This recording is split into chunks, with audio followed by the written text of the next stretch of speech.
welcome. We've got a nice, healthy group of mentors attending, and I'm aware that you probably can't see each other. So if you're at home thinking you're the only one that's logged on, you're not. So welcome to everybody who's been able to join us today. It's 6 o'clock, so I think we're going to make a start. And as the hour goes on, other people will join us. But welcome and thank you for joining us today for our first webinar, which is our first meeting in building rapport. We've got Sue here with us, there's Kash and myself in the room as well, and she's going to be delivering the webinar, but she'll be having Kash and myself chipping in with ideas and comments as we go along as well. The reason why we made this topic for this webinar was because we recognise from the feedback from many of our mentors that actually this is one of the first challenges that mentors face meeting with their volunteers. It's that first meeting that sometimes goes swimmingly, but other times can be a bit of a challenge. So we're just going to explore that in the next hour or so. So I'll hand you over to Susie. Thanks for the introduction. And welcome everybody to your first webinar on the first meeting in building rapport. Can I just start by introducing myself? I'm Susie McLeod. I've been a mentor with Project Scotland since January this year, and enjoy it lately, as I'm sure you all are. I come from a background of IT and consultancy and project management, but years ago I started spreading my wings a little bit in counselling, coaching and NLP. And in discussion with Tully about how coaching techniques would be really useful for mentors, I offered kindly to come up with a resource of tools and techniques and ideas, mainly from coaching and NLP. So we had a bit of a discussion and came up with the areas that mentors were having the most problems or difficulties with. And the first one was actually the first meeting and building rapport. So this is going to be very informal. I'm hoping I'm not just going to sit here and talk, not get any feedback. At any stage, any of you can just type in any questions that you have. I will break it a couple of stages to answer them. But don't feel that you have to stick to just questions, observations, your own ideas, your own experience, and your own suggestions, because this is not a prescriptive how to do your first meeting. This is some tools and techniques that are going to, or hopefully, help you along the way. Okay, Tully, have you got anything to say before I go? Yeah, go ahead. Right.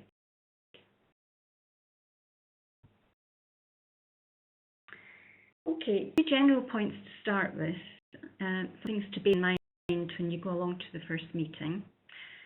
It's really about getting to know each other.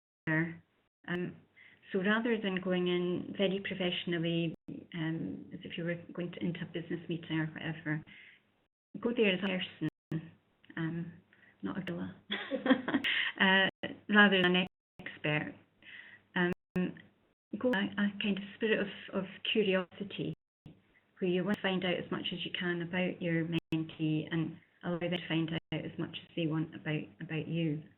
And I know from doing counselling that the idea of approaching any person or situation in a spirit of curiosity and not judgment, I think is a very useful thing in any relationship really, but especially in a mentoring relationship.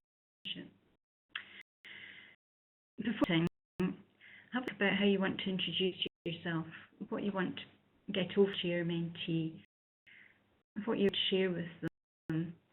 I always ask my mentee what they want to know about me. If they ask me anything too personal, I might not tell them, but just about it before you go in. You know, what you want to say, what you want to think about them.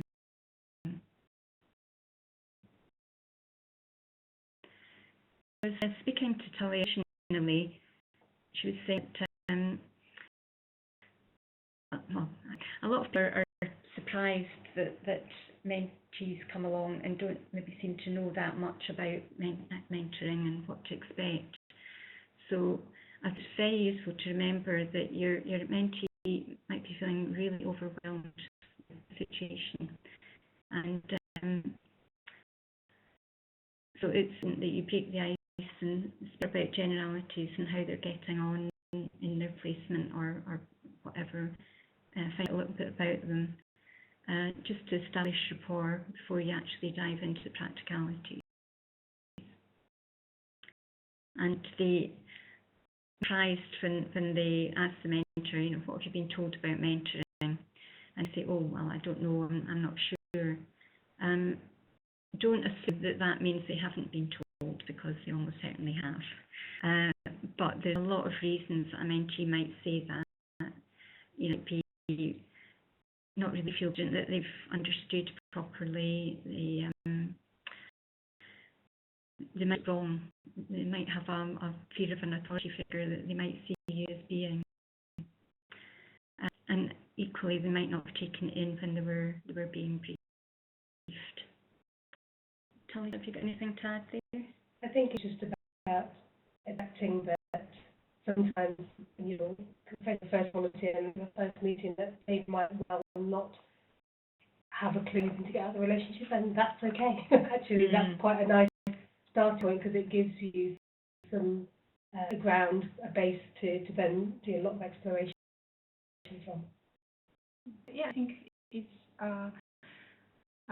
just like Susie mentioned about preparing, thinking in advance what you want to say about yourself. I think it's also worth to think about how you want to describe mentoring to them, and how you explain what mentoring is and what you can work on together. Yeah, what you're handing is mentoring.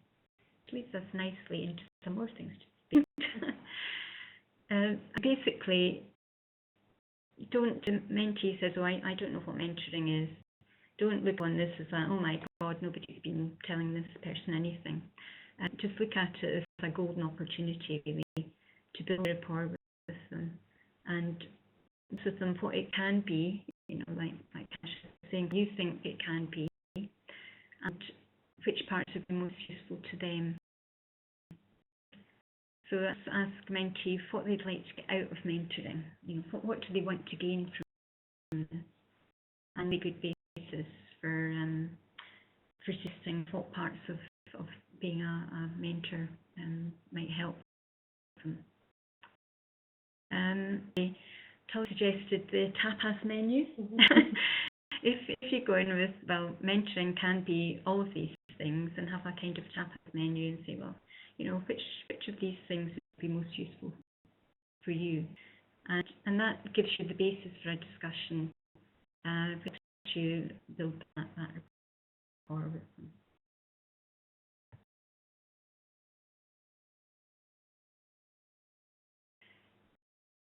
Okay, important to manage expectations.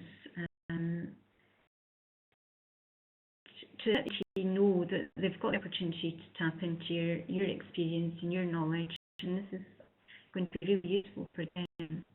But you're not going to just, you know, be passive in the relationship and you know, knowledge and experience willingness. You have to play an active part in the mentoring relationship. So you're sitting there dispensing your pearls of wisdom to them, just like I'm not just going to sit and dispense my pearls of wisdom to you today. The mentor has a responsibility as well as your responsibility. You have to participate actively, and the mentoring, they are going to have to take action that will help them forward. They can't expect you to do it for them. So it's quite an important point to get across to them. But on the positive side, make sure they know that you will be there supporting them and encouraging them, and obviously giving them the benefit of your experience and your knowledge. So I suppose to sum up, be competitive with them, but be realistic and set expectations.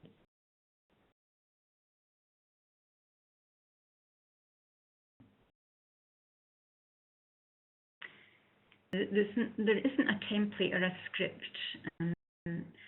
I hope none of you were coming along today thinking that we'll just deliver you how to do first meeting and give a script that you could just go through with everybody, and that would be fine. Every meeting, every person is going to be unique. And they'll have their own situation, their own history, their own issues, their own talents, their own personality, their own skill, whatever. So it's important to focus maybe more on your own attitude and your way of being, if you like, in relating to them. Now, I'll go on to what your way of being should possibly be, and some tips on rapport building. But this is probably quite a good juncture if anybody's got any questions or Julia, are monitoring that. Actually, in timely fashion, we've had a question come in that when you describe the tapas menu of mentoring, can you go further and give some examples of what this might be?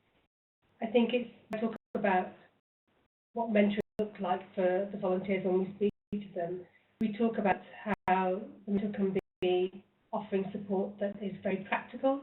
So practical support in helping with CV, with interview techniques, with job application forms, judging, networking, right through to other areas that they can support a person, which might be helping them recognising their strengths, their skills and resources, supporting them through the volunteering opportunity, because not everybody's going to find it really easy when they start their volunteering.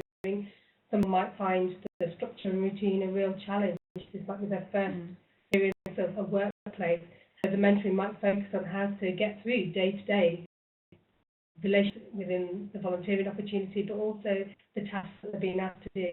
So there's that kind of support that's available, and then the support around goal setting and planning for the future as well, so having conversations about what's possible. So the tapas menu is almost a real mix of things that they might want support with, and by having a tapas menu, you're something hopefully that they can hook on during the first couple of meetings, which then will give you something to take to your next meeting and the meeting after. What I often find is that many mentors report that during that first meeting they offer the tapas menu, and the young person opts for what we might call easy options, so the practical things like CV, because it's much easier talking about things like CV rather than the fact that you don't have confidence or you have low self-esteem. And I always say, go with whatever they decide they want the most support with, and as you then develop a relationship and build a stronger rapport, you can then start working on the more nitty-gritty issues, maybe some of the more aspects that the young person's facing that's preventing them moving forward. By offering a menu of things that they might want support with, you give them something to hook on to, and it gives you a starting point, really big starting point, because actually you might be faced with a young person where they say they want support with the CV, but actually just getting up today, going into the workplace, coming is a big issue for them, and actually that skill they're going to really struggle to move forward. So I hope that's helped with that question.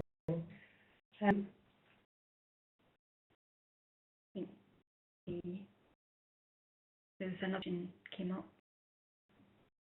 We're going to stress at a later stage is the important stress of discussion enabling a rapport that have been described may take a few meetings, which you've probably taken the words right out of my mouth.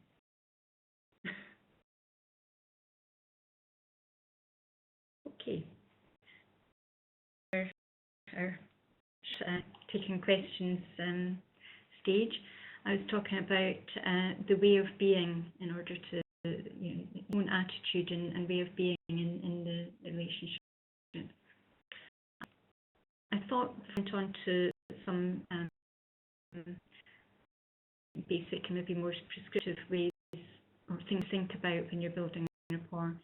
Just to think about the solid bedrock of your relationship with your mentee. And for that, I've kind of delved into my counselling background.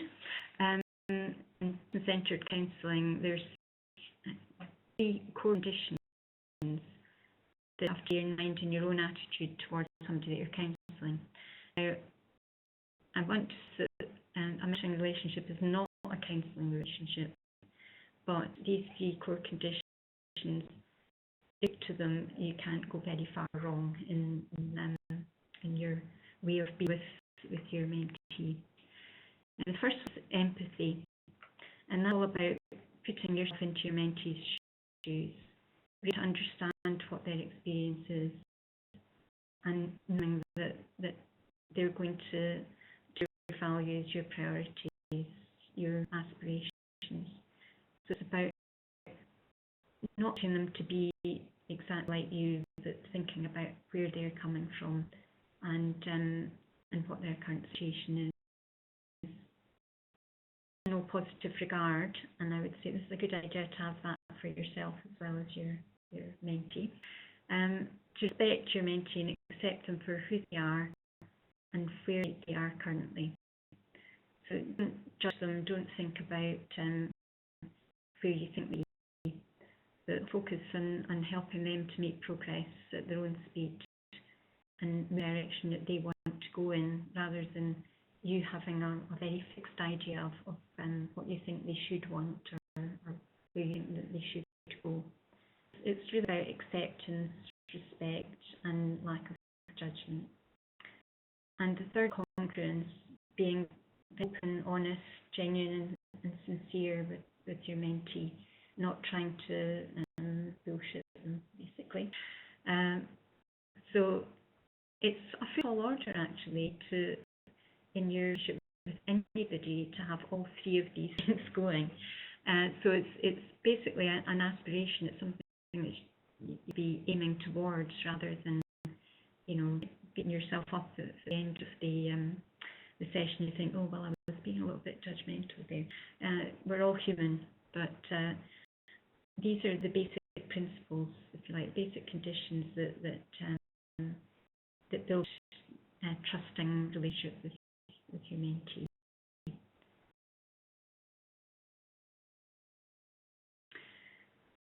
So, because the most important thing happening, what your attitude is. But if that, normally you would have rapport with somebody else, but in a particular case, rapport happening naturally with that mentee. I've kind of delved into NLP for this one. Fix your body language. Now, say, are you mirroring your mentee's body language? I don't mean doing a Simon Says, and when they their head, you scratch your head, and their legs, you cross legs exactly the same. But mirroring their body language, if they're leaning forward with their hands clasped, it's not a good idea to lean back with your hands behind your head, for instance. So this is subtle than just pretending that you're being a mirror of the person. Also your voice, are you matching their tone and their volume, pace, rhythm of voice? They might be very softly spoken, they might be speaking very quickly or very slowly or whatever. If you try and match the pattern of their voice, then that helps with building rapport. Contact, eye contact. Don't be looking at your lap or up in the air or whatever. But equally, don't have a staring competition. That would be a bit scary, alarming for the mentee. And open and relaxed body position, which I suppose when you think about your mentee body language, if you've got a very closed and unrelaxed body position, it's difficult to do the 2 of these things at once. But aim to be open and relaxed, because it does have rapport if you're too closed up, or your arms crossed and your legs crossed and the rest of it. Are you employing verbal and non-verbal encouragement and agreement? This is my high-flown reading. Are you nodding and going, yes, Just encouraging them, making it look as if you're with them. And reflecting the language being used by your mentee, especially in VAK terms. We're only going to find out what that is when the next slide comes up. And I think before we go on to the next slide, I can almost hear the screams from some of our mentors saying that, you know, in some of my first meetings, the person has been very shy and very quiet, and that can be really challenging. I think in those situations, you know, in some of the things that Susie's talked about aren't going to be necessarily very helpful, but what would be useful is recognising that the way they communicate is influenced by body language of the person that you're meeting with. So if they look disengaged and disinterested, that can be quite challenging to then keep your own trail of thought. And if you think that somebody is really bored and not interested in what you're saying, you lose track of what you're talking about. And so being mindful of that and be aware that the next meeting that you have, actually you're going to have to be even more resilient and a bit more sturdy than you were during the first meeting to make sure that you can try and chip away at building this rapport. Sally said more to it than just this. These are just things to think about, really. Yeah. And then Martin, thank you, just made a comment that he often finds that just chatting first helps. I all realise that we send out email prior to matching that gives you information about the young person that you're going to be meeting with. The level of detail can vary depending on how much information we have about the young person, but Martin tries to pick out things that he can chat about, either personal interests, and by talking about that helps create a relaxed atmosphere. So I think, like Susie said earlier, rather than going straight to the business of mentoring, just being really curious, trying to find things that your volunteer likes or enjoys talking about. You don't want to carry on doing that for the entire meeting or all your mentoring meetings, because then you sort of lose the purpose of mentoring. But certainly in the early meetings, trying to get the young person to feel relaxed and chat about something that they're really interested in is a really good technique. Yeah, definitely agree. What information do the mentees get in advance?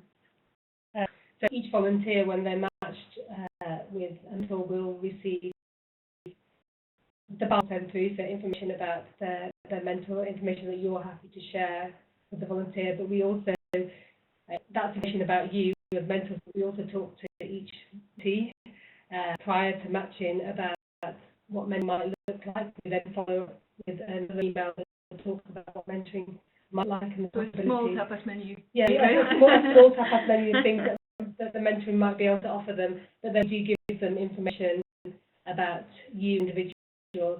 We have to be aware that some young people will not pay attention to that, because the way we're sending it is via email, it's through a lot of text, and it might just not be the way that they want to receive that information. So the information, how much of that is processed, will vary from individual to individual. And also we let them know that there is an expectation for them to respond to any communication from you, and that we ask you as mentors to come for an hour a week, so they do have this information as well. Do you want to go back? Let's go on to back. Okay, so I said last book, where are you reflecting the language being used by mentees, especially in back terms? But those who haven't had in NLP, basically as human beings, we all have a predominant sense through which we experience the world. In some it's more pronounced than others. Some people we experience it through our senses, but for us, our predominant sense is visual, sight. But it can be auditory, i.e. hearing, or kinesthetic, which is, so that's the VAK, visual, auditory, or kinesthetic. We tend to use language more associated with our predominant sense. So it can help. This is get to more advanced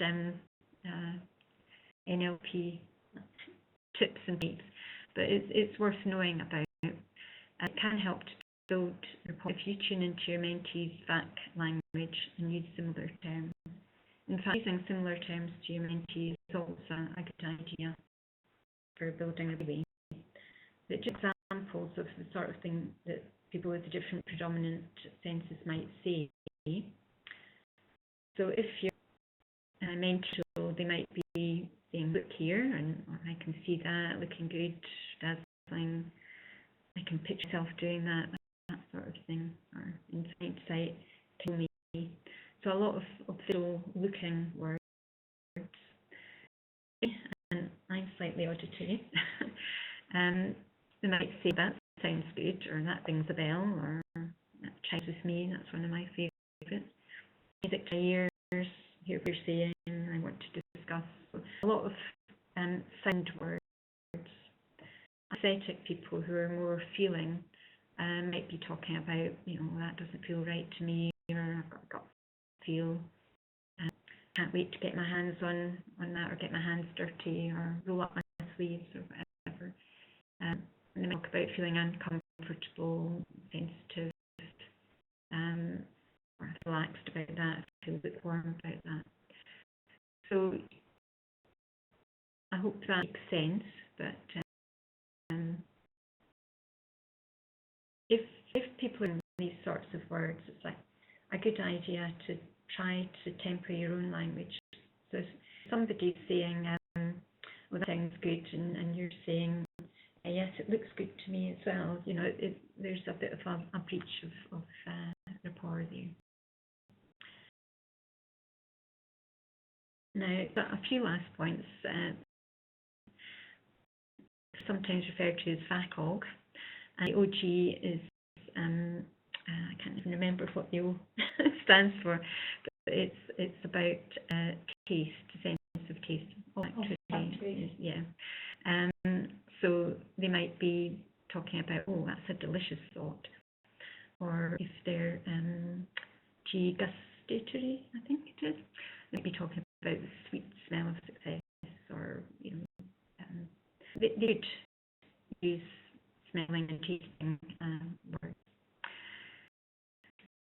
If I think you won't have a huge breach of rapport if you're sitting just trying to tune into whether they're a V, A, K.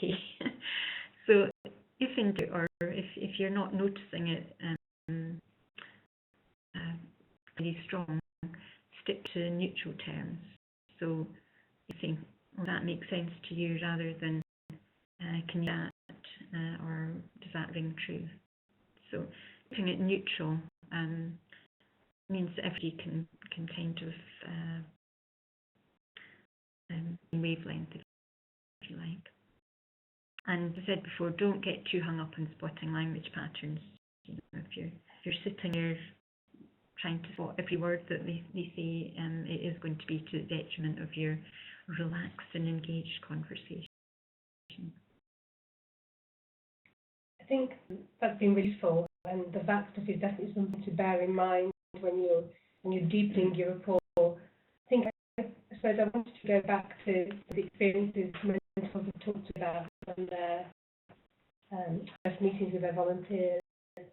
And the challenge is that sometimes we're working with young people who've never been offered the opportunity of having a mentor, somebody who is there not to check up on them, not for them to have to impress, somebody who isn't in what's deemed a role of authority. And I think that can be quite unusual for some young people, and really what that's about, and that can cause a lot of unsettled feelings in the young person, because now they've got somebody there, they've been asked to meet with for an hour a week for the coming future, whether it's up to a year or just for a shorter period, and it can be quite challenging. And so I also think one of the magical things about mentoring, that they have somebody who they meet with on a regular basis who can offer this tap menu of support that's available, but ultimately is there to be on their side and help them get the most out of this experience. And actually, when you put it in those terms, isn't that a lovely thing to have for a young person? Somebody who's completely on their side, not trying to judge them, but support them. But it comes with challenges, because we're working sometimes with some young people who don't really because as an individual support them don't really understand how to get the most out of the process, and so I think it takes a lot of patience for my mentors to help them work out and work together. And so a lot of building rapport is sort of negotiating, agreeing what you're going to talk about, how you're going to talk about it.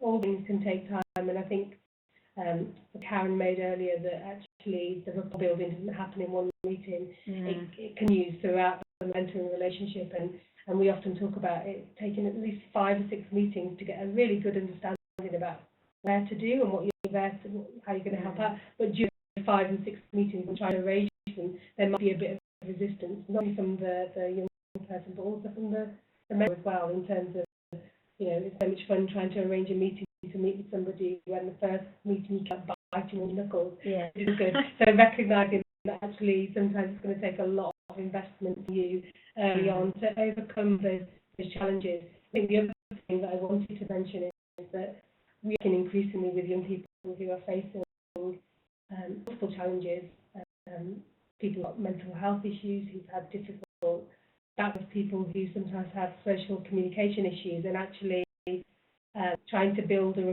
rapport is maybe difficult, but it's just out there on your own, and that if you're finding that building a rapport isn't happening naturally, don't feel that you're doing something wrong as a mentor, or that, you know, it's a reflection on you. Actually, it does take time, and we want you to be able to pick up the phone and talk to us here at Project Scotland, but also to talk to each other, to pick up hints and tips about how to do things differently as well. Yeah. Just point if anybody wants to make any comments or have any questions. One last slide. Yeah. Which really covers That's what you've just said. Shoot the words out of my mouth again. Yeah, that sometimes it takes more than the meeting. Building rapport is a process, and it actually goes right through your whole mentoring relationship. You never get to the stage that you think, all right, that's rapport ticked off. Yep, let's go on to the next thing.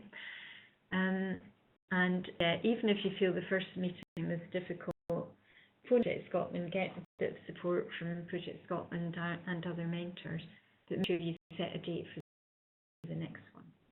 The next meeting is going to be easier, really. We're going to have time to think and reflect in the first meeting, hear some questions, and think about the type of support your mentee might need.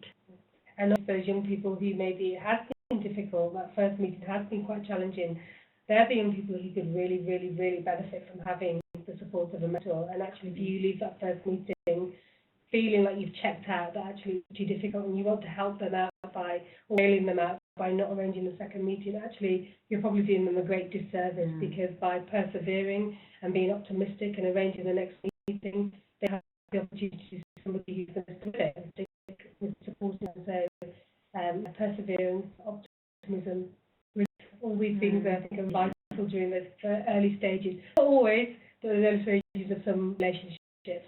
And not to say that all first meetings can be challenging, because we have some that go swimmingly, and actually the match is a perfect match, and it comes through during that first meeting. But if you find it a challenge, stick with it. It's really important.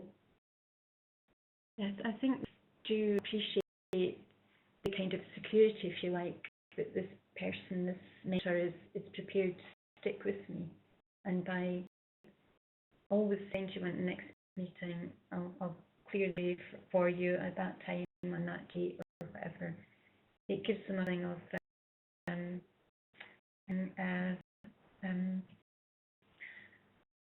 more cared about. Any mentee is going to need that. You know, some, you know better than I do, some mentees are quite confident and others are very unconfident, and low self-esteem or high self-esteem. So as I said way back at the very beginning, it's everybody is different, and there's no one prescriptive way of doing this. This is just some idea, some insights, some suggestions. So, ready to take some questions? Yeah, anybody have any questions, please? type of anathema? I know that somebody made a suggestion. Do you think it would be worth providing a picture of mentors before the first meeting? It has something that we have considered actually. Take for the red carnation if the volunteers already had a picture, and I think it would be something that we bring to our next coffee mornings and next get-togethers, just to gauge how you as mentors feel about that, and if anybody's got any comments they want to make now. Something that has crossed our mind. I've also from research saying, do you think some mentees actually need more than others between meetings?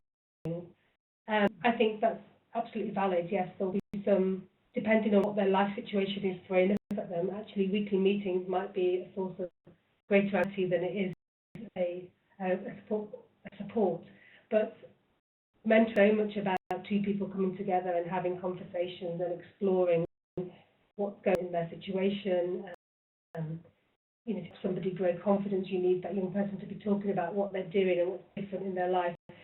That, for me, any less than fortnightly meetings makes it very difficult to then have those powerful conversations where you can plant the seeds of solution that will be in there. The young person is the expert in the mentoring relationship.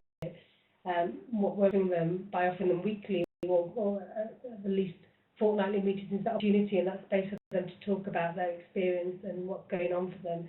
If we have meetings, I think it's just so much learning that's going on whilst they're volunteering that missing, that they might be missing. And so the more regular the meeting, I think the better, particularly in the early stages. I found it challenging to get conversation flowing. If you leave a gap of 3 or 4 weeks, it's almost like starting again. If the temptation then is there for the young person to cancel, it could be 6 or 7 weeks before you've had that meeting, and that's way past the halfway point for their volunteering as well. So I think that some people do a bit of extra time, but for me, mentoring is about coming together and having conversations. So my preference is a minimum of fortnightly meeting with email and telephone contact in between there as well. That's my world. You might have a young person who is incredibly motivated and a great communicator, and actually they need what we call a light touch mentoring. And so the face-to-face meetings might be infrequent, but again, I would still like regular communication, whether it be through email or telephone. Would you agree? Yeah, one of my mentees, I met with her on a nightly basis just for half an hour. We're in touch via email and phone as well, but she only needed to meet once a fortnight, and very self-confident, very clear about what she wanted to do in the future, and that's what you needed in terms of mentoring. I think a great chance when somebody's doing really well to then have that space and opportunity to talk about how they're doing. How often do they get an opportunity to do that? And I think it's by talking about how brilliantly they're doing that it grows their confidence and self-esteem, and is able to develop that narrative that we want them to be able to develop when they're into job interviews and networking. And so a practice run with a mentor, I think, is again a wonderful opportunity. We often ask our mentors and mentees to meet for the first meeting in the place where they're volunteering. And we think lots of conversations, because some people feel that might impact on the mentor and mentee make, because it might not be the most relaxing of environments. Some volunteers, you might get yourself in a little dingy back room at the back of a shop, and it's not the most conducive environment to create a good rapport. That's why we suggest the first meeting takes place where the young person is volunteering, is that young people will, and our mentors as well, will be feeling quite anxious about meeting somebody new. And if you then, on top of that, the fact that they're meeting somebody new in a new environment that's not familiar to them, it can sometimes result in people not attending that first meeting. We can be, because there are some volunteer opportunities where actually there isn't a chance to meet where they're volunteering, because volunteering for the National Trust of Scotland and in the middle of a field, and of course in those situations you would arrange to meet in a local cafe. Not to first meeting having to be with the young person volunteering. It's just a suggestion that we make. If you find that your young person is actually quite keen to meet in a local cafe, then we're quite happy. the benefit of meeting in the volunteers' work placement is that you get to see the environment, you get to particularly meet their manager, and actually that can be quite useful if things hit about in the future. You know who the line manager is, that if there needs to be any advocacy done on behalf of the volunteer, who you need to go and talk to, of course, with the young person's consent. What previously, guys, because you've obviously had mental meetings, first meetings. Both of that, all three of the first meetings at the place of work. And so on the third one, it was a dingy little basement with no windows, and it was absolutely freezing. So it wasn't particularly conducive.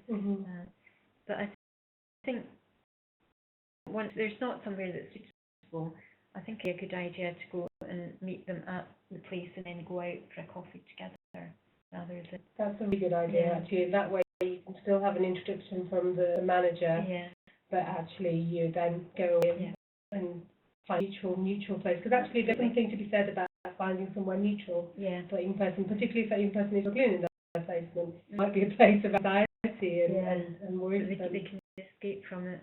But I think going into a nice coffee shop or something is generally going to be better than meeting in an office. It takes a little bit of the stress, as you say, out of it, having to go and meet somebody you don't know what they look like. If you're going to the workplace and pick them up, they don't really have to think about it, and you can go off together. I think a key for me as well is when you're arranging that first meeting to be as flexible as you possibly can be, because if a young person gets any whiff or sense that you're really busy, it sometimes turns into them feeling awkward about arranging meetings because they feel like they're imposing on you or they're taking up your vital time. And so for me, more than you arrange to meet, having that flexibility around the time and the place is really important, so the young person doesn't feel somebody that they're being an imposition to you to have to meet with them. I think that's quite important. Yeah, absolutely. I mean, as you say, well, I've advocated at this time even if you don't mentor, it will be good for you to be mentored, which I think the matter is clear to die. I had a comment from Colin actually, which is actually true. Sometimes we match volunteers and mentors when particularly to meet face to face isn't often possible. Regular meetings face to face aren't going to work, and you ask for people to email and tutoring or telephone mentoring, and that is a challenge in terms of developing that rapport, because so much of the rapport building is around what Susie was talking about earlier, that body language and creating a space that feels safe. It's not often that we match people who are so far away that they can't meet face to face regularly, but when it does happen, if there is the option of once every 4 or 6 being able to travel to a midpoint, we will happily pay for travel expenses for both volunteer and mentor so they can do that. But I'm aware that that's not logistically possible. A lot of research out there about how to make e-mentoring a success. We haven't invested much in it because where possible we prefer for people to be able to meet face to face.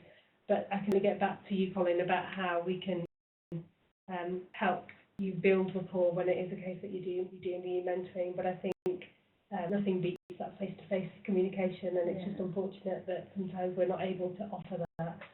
I think when I was talking about the kind of mirroring and matching the body language and everything, even if you're on a phone, you can still try to match tone of voice and speed voice and that sort of thing. So tuning into the T, if you like, is possible even if you don't see them. You can generally tell from the way somebody's speaking whether they're smiling or smiling, and you can match that, I think. What about Skype mentoring? But the people who have done it have fed back that they prefer not to be able to see, because it creates such a false environment that sometimes having that face on the screen is just an added distraction. Actually, they prefer to just do email or have telephone calls. Martin's made a really interesting point that he uses his LinkedIn profile as his email signature so that anyone he's matched with can go out and check out his credentials. And so young people will be willing to do that. And actually, we'd like to encourage lots of our young people to set up their own LinkedIn account. So that's maybe not a bad thing to do, to be able to.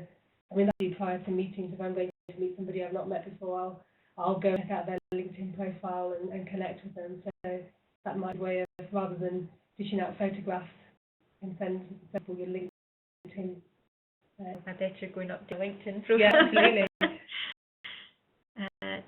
Martin is saying, interested to hear how much information you think you should provide an initial email to the mentee to set up the first meeting.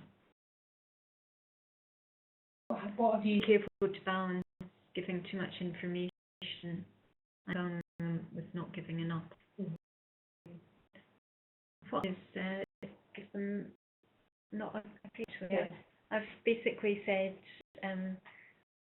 that I'm a new mentor and to arrange to have a phone call or to meet up. So I assume that they're going to know a lot anyway from the bio that you do.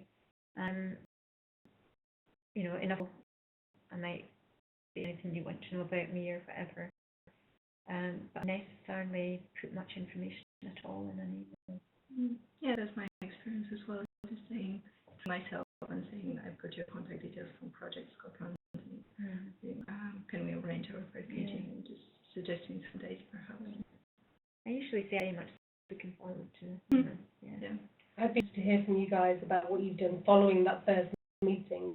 You'll arrange your second meeting before leaving that first meeting, which is a top tip. But do you send feedback via email to your volunteer about things that you discussed, or be interested to hear from other mentors as well about how you follow up after that first meeting? Do you just set up the second meeting, or do you do any sort of thing? Or do you let your volunteer do that? Not really thought about it.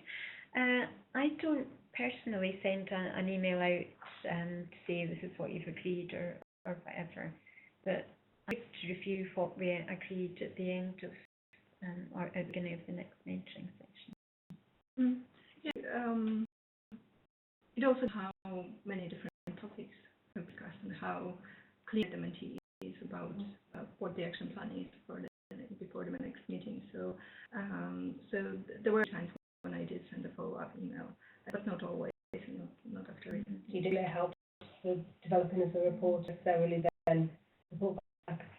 Well, mention it. I think it might help. I think it would vary on the young person that you're meeting, but I think some people really welcome that, and others it wouldn't tend to make those judgments during that first meeting.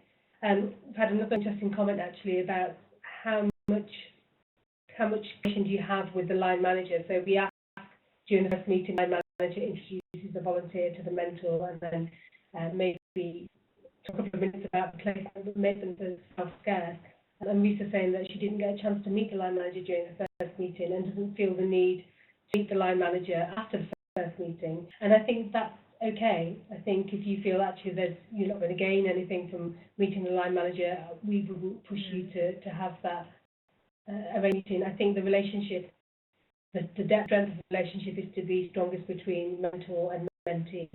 Sometimes it's useful to have a line manager in on a meeting or having met them the manager, but I don't think it's essential to developing your relationship with your volunteer.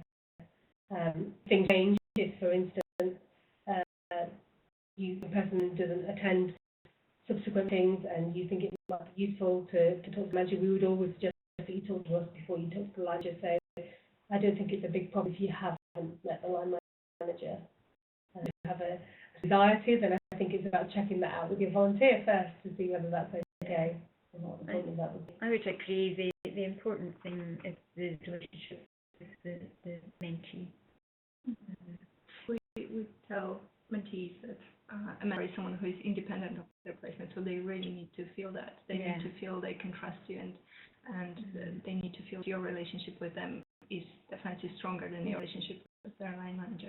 Yeah. And if ever asked to speak to the line manager without the mentee being there or being aware that asked me to, basically, because that seems like, you know, like the adults getting behind your back. Yeah. Sort of thing. Come back to us about the first meeting with emails. I think it really is about preference, about what your preference is in your volunteers. I've had a couple of people saying that's exactly what they've done after the first meeting. They've sort of emailed to summarise what's been discussed and agree anything that's gone forward. Right, I think Karen, about how she needs to update her LinkedIn photo because it's 10 years old. she hasn't aged a day, I don't think, in 10 years. So we've had some questions here. I think what we'll probably do now is draw the webinar to a close. So thank you to everybody who attended, and don't forget we've got our next one tomorrow at the same time, and the subject tomorrow is. And somebody's saying getting hard to hear seminar speakers, so either speak out a bit nearer the microphone. We're moving close to the microphone. Tomorrow's webinar is confidence, which is something that is always a challenge, something that we say mentors should be able to support their young people with, but it's not something you can buy on the shelf and give to a young person. Tomorrow we'll be looking at how we can support a young person to grow their confidence. But thank you to everybody for coming to the webinar today. Much appreciated. Thank you. Bye. Bye.